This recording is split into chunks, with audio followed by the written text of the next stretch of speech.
Jā, labdien, paldies. Jā, patiešām par robežām, par lielo bildi un mazo bildi. Baškau kungs aicināja pastīties, varbūt atzūmojot to visu, ja tā bišķiņ no attāluma, kā tas viss kopā izskatās. Bet es gribētu teikt, ka vajag arī piezūmot, ik sevišķi, lai saprastu robežas un kurā brīdī tā robeža tiek pārkāpta.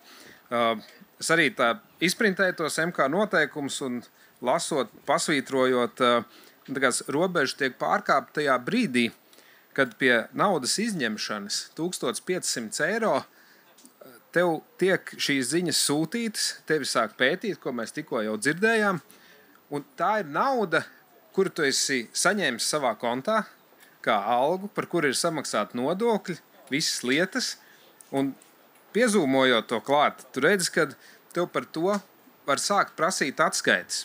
Mēs jau šobrīd sociālos tīklos, vēl kādos ierakstos redzam, kur daži pajokojās. Ierakstot tajā maksājuma uzdevumā kādu varbūt piedauzīgāku saukli, vēl kaut ko speciāli uz sevi izsaucot uguni, ja? Un pēc tam to publicējot, bet tas jau parāda šo te attieksmi. Un skaidrs, ka Finanšu ministrijai ir labi nodomi, vēlme apkarot ēnu ekonomiku. Bet, ja mēs tā papētam tādas senākas ekonomikas, ja, kas ilgāk darbojās, tad bieži vien šī apkarošana ir uz iekšējā patriotisma rēķina. Ja, kad tu jūties atbildīgs par savu valsti, tu saproti, kur nodokļi aiziet, kā tas viss tiek darbināts, un principā cilvēks pat neiedomājās par to, ka vajadzētu pārkāpt. Bet šajā gadījumā to tā iegriežot totalitāri, ja, tad man tagad tas patriotisms vēl vairāk pazūd. Un par to liecina šie ieraksti, kur izsauc to uguni uz sevi un mēģina to parādīt. Un, ja mēs skatāmies uz arī naudas iemaksu 750 eiro, un tur ir vēl tāda atsauce, ka to nedarīs tajos brīžos, kurā ir iesaistīti inkasācijas pakalpojums sniedzējs. Tad es domāju, tie daudzie mazie uzņēmēji, kur jau Krauzes kungs minēja, ja lauku teritorijās bieži vien tirgojās arī pilsētās, un tad pēc katra tirdziņa viņi paņem savu karti un bieži vien ieskaita to naudu savā kontā, ja, un tas ir tāds vienas dienas ietirgojums, un tad par katru šo dienu tiks sūtītas ziņas uz valsts ieņēmumu dienestu. Un, bet, lai no tā izvairītos, var izmantot inkasāciju, kas maksā vismaz 10 vai pat 20 reizes dārgāk, ja, un es gribētu redzēt to inkasācijas kompāniju, kas brauks kilometrus, ja, no savas bāzes vietas, lai iekasētu, teiksim, šos 1000 eiro.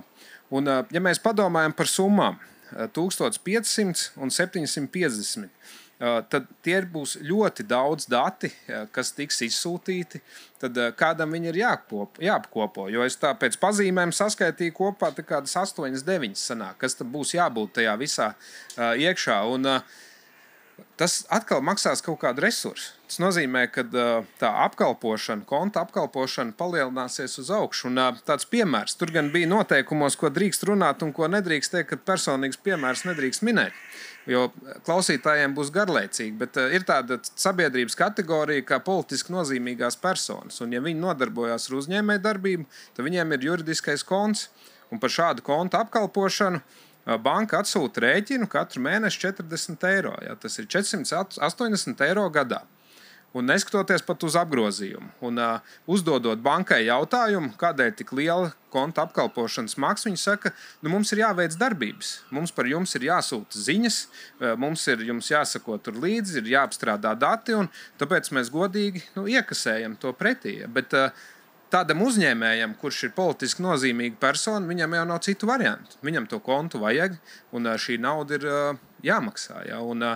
Un šādā te gadījumā, ja būs tāds mazais tirgotājs, kur es minēju pirms tam, un viņam katru sestdienu ir šie ieņēmumi, es domāju, ka banka arī vienā brīdī viņam teiks, hei, mums ir papildus darbības jāveic, ja mēs konta apkalpošanu pa 5 eiro nekādīgi nevaram mēnesi izdarīt, vajadzēs 50 vai 40 eiro, ja, un tajā brīdī tas mazais lauksaimnieks, ja, bioloģiskais saimnieks, kuram bija tie 480 eiro jāmaksā gadā, vērsās pie citas bankas, un viņa teica, ka mēs sākam no 100 eiro mēnesī.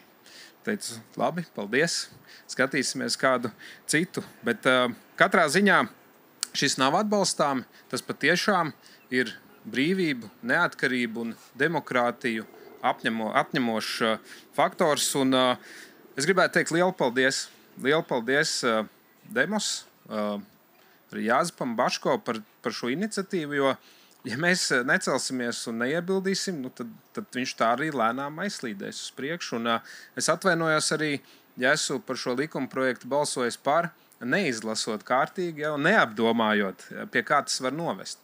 Jo bieži vien tai deleģējumā ir ierakstīts tikai, kad MK izstrādās noteikumus, un ka mēs tā ļoti apaļ to izdarām. Un aizvien biežāk šis ir jūtams un redzams, kad tas, ko mēs Saeimā nobalsojam, kad tajās detaļās ir daudz dziļākas tās lietas.